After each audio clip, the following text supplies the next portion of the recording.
ഒഡീഷ സ്വദേശികളായ ചന്ദ്രഹരിചന്ദ്ര, സുധീർ ഡിഗൽ, ദുര്യോധൻ കുറ, അക്ഷയ ലബാട്ടിയ, വിദ്യ ഗുഡുംബക എന്നിവരാണ് അറസ്റ്റിലായത്. Dance of Perumbavoor A squad എന്നിവരുടെ സഹകരണത്തോടെയാണ് പ്രതികളെ പിടികൂടിയത്. തടിയിട്ടുപറമ്പ് സ്റ്റേഷൻ പരിധിയിലെ വാഴക്കുളം കീൻപടിയിൽ നിന്നാണ് ഇവരെ പിടികൂടിയത്. ഇവരുടെ കൈവശമുണ്ടായിരുന്ന ബാഗുകളിൽ വലിയ പൊതികളാക്കി സൂക്ഷിച്ച നിലയിലായിരുന്നു 70 കിലോ കഞ്ചാവ്.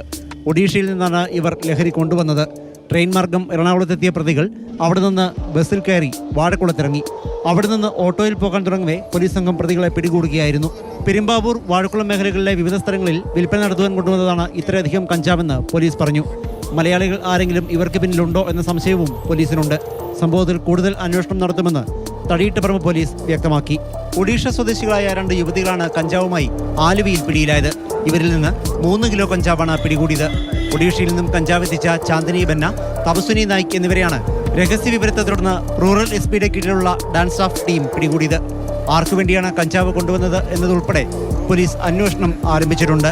വാഴക്കുളത്ത് കഞ്ചാവ് പിടികൂടിയതും സ്ത്രീകളിൽ നിന്ന് കഞ്ചാവ് പിടികൂടിയ സംഭവവും തമ്മിൽ എന്തെങ്കിലും ബന്ധമുണ്ടോ എന്നും പോലീസ് പരിശോധിക്കുന്നു. ഇരുകൂട്ടരും ഒഡീസയിൽ നിന്നാണ് എന്നതാണ് സംശയത്തിന് കാരണം. മാതൃഭൂമി ന്യൂസ്, കൊച്ചി.